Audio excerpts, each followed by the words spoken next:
So I have on the line with me Chris, who is our resident Windows 11 expert, and he's going to run through some changes that were made with Windows 11 with the new update, and just point out the differences between Windows 10 and Windows 11.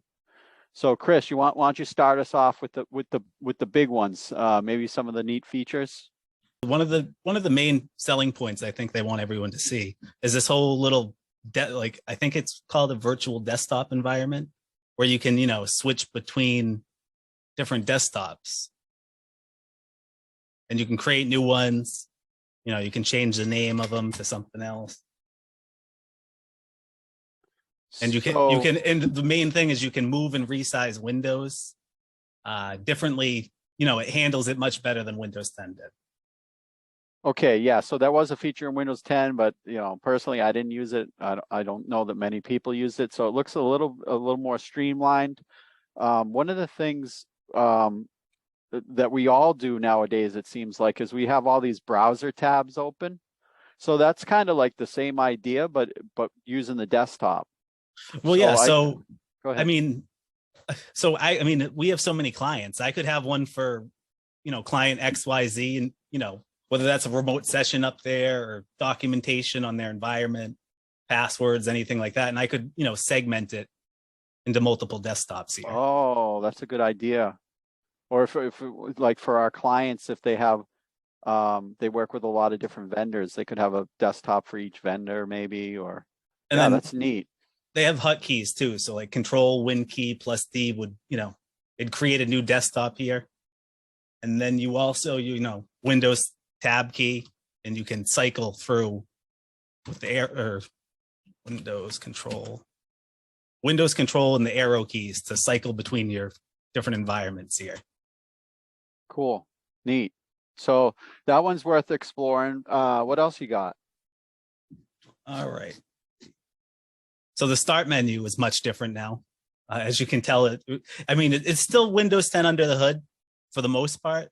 But everything got a facelift.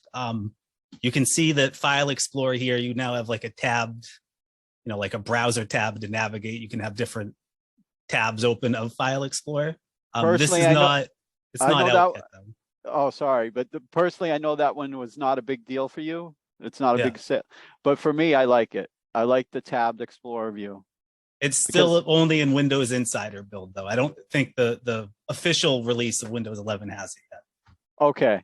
The reason why I like that is because a lot of times I'll just open up another File Explorer window, and I'll have like 4 File Explorer windows open. So this way I don't have to do that. I can have one window open, but multiple tabs, kind of like the browser. Right. Yeah. No, it cleans up some of your workflow in the desktop there. Yeah. Nice. And you can also, like, I know a lot of people don't like the centered Mac OS, I guess, look of Windows 11, but you can actually go in, if you right click, you go to personalize, and then we're going to scroll to taskbar. And then within taskbar behaviors, the bottom here. And you can change the alignment back to the left if you were inclined to do so. Okay. So like a more traditional Windows look. Yeah, cool. I like that. Did you notice anything else in the settings? In the settings windows, it looks a little bit different, but I think it's mostly cosmetic. Yeah, like you still got the Windows search here, and depending on what account you're signed into, and if you're in a Microsoft environment, you can have it search through like different users in the Microsoft tenant. Like, oh, you want to send person XY, it'd show a list of recent people you recently sent emails to and things like that. Yep. Cool. Nice. Anything else that looked neat to you right off the get go? Let me see if I can find. There is some focus settings now, and you can turn on like a focus view and all that. I haven't played around with this much yet. So the idea being that we're all overwhelmed with information, yes, and too many emails and things like that. So you can mess around with this focus stuff to maybe stop some of those notifications. And you'll see, hitting yeah, you. and you'll also see that some, I'm actually, I think Windows 10 had a lot of these notifications, but they kind of got a little more granular with, you can turn do not disturb on just like you're on a phone. That task view can do the, say you wanted to just focus for 1 hour and you didn't want any, emails popping up, all the noise, I guess, of the day. You could set it to, out of sight, out of mind. Yeah, yeah. What else you got? Obviously, a lot of changes in the look and feel of things, like you said, trying to get back to which maybe make it look like the Apple products, right? Yeah, like that level of polish on it. I think they're trying to go for. Yeah. How about the Office suite? Did you notice any changes as far as Microsoft Office? They're changing it all the time. I do believe they have a new look that's more of like they revamped how it looks in Windows 11. Let's try to turn this on and see. Got it. Let's close out and relaunch Outlook here. I do notice a cosmetic difference in Outlook. And we can also open Word. It sticks to, they did this a long time ago, before Windows 11 came out, it was only announced. They did introduce like this new, Word, Outlook, Excel, that it all, it looks like this based on what theme you have applied in Windows. So what you personalize, like a dark theme or a light or custom theme, it tries to, just blends in. Okay. Something you showed me the other day, which I thought was neat. Was it like something My Day or To Do or Oh, something? yes. So this is built into Windows 11, but it's called, I think it's Microsoft Task, almost like a Microsoft To Do.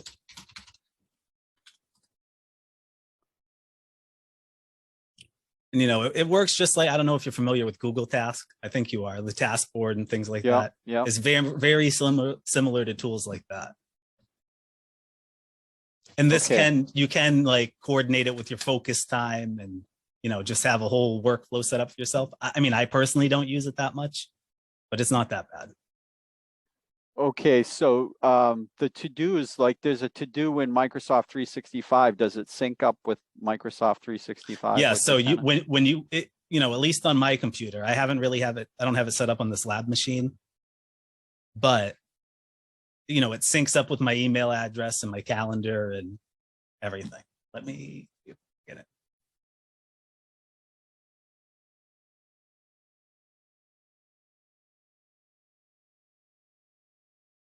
Just trying to find the password for the sheet.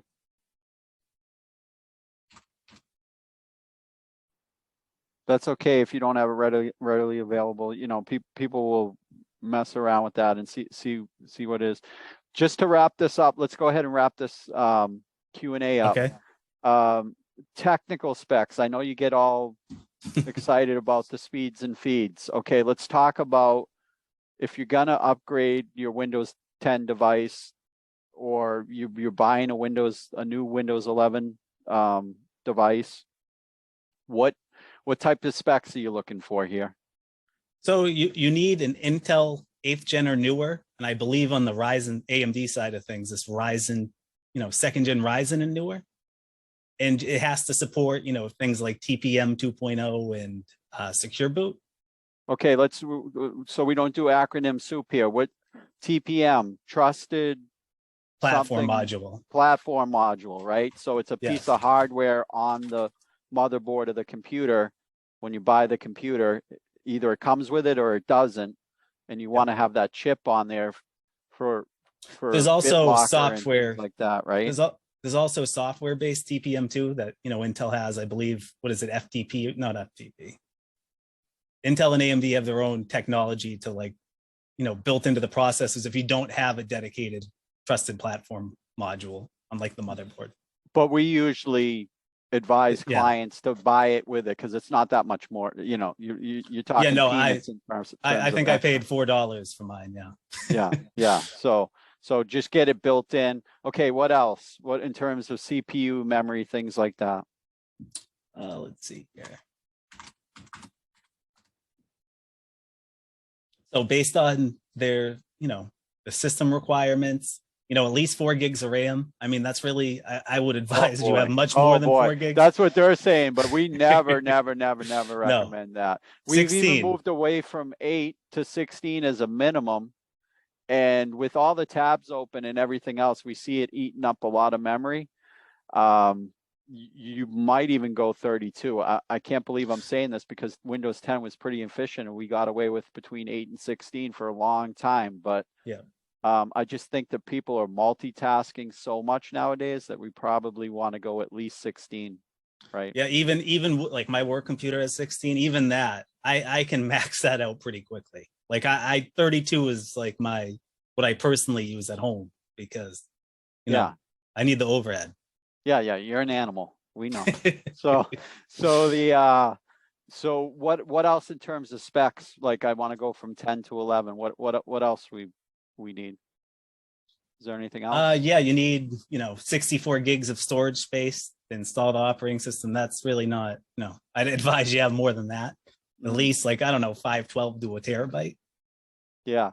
I think, when we go SSD, minimum is 256, but we usually recommend 512 as a minimum, right? Yeah. Even though like a lot of people are living in a cloud environment, SharePoint, Google Drive, etc., you still can never have enough space. Right. Anything else that might impact moving from 10 to 11? Certain line of business software. I mean, we have a few clients, they all use different kinds of software and some of them just aren't, I don't know if it's not compatible, but it's not listed on the vendor's site. It's still only showing Windows 10. Generally, though, it's close enough to where, like, even when I first moved to Windows 11, I still had Windows 10 drivers and applications, and it worked relatively well, but I can't speak on every application. Yeah, so what do we usually defer to the vendor there, right? So most of them are not on board with Windows 11 right now, so you need to be careful. Like if you're running SaaS applications, software as a service up in the cloud and things like that, and it's in a browser, no problem. 9 times out of 10, no problem. But if you're still running like we have CPA offices and manufacturing clients, and they have ERP systems or accounting systems, and they're still client server on premise, you most likely want to hold off until the vendor gives you the okay, and you have to look at their specs that they give you before you move to 11. Okay. Yep. So let's be respectful of time here, and your time, my time, everybody's time, and we're going to stop the recording here. And thanks a lot, Chris. I no problem. appreciate your work. All right. Have Bye-bye. a good one.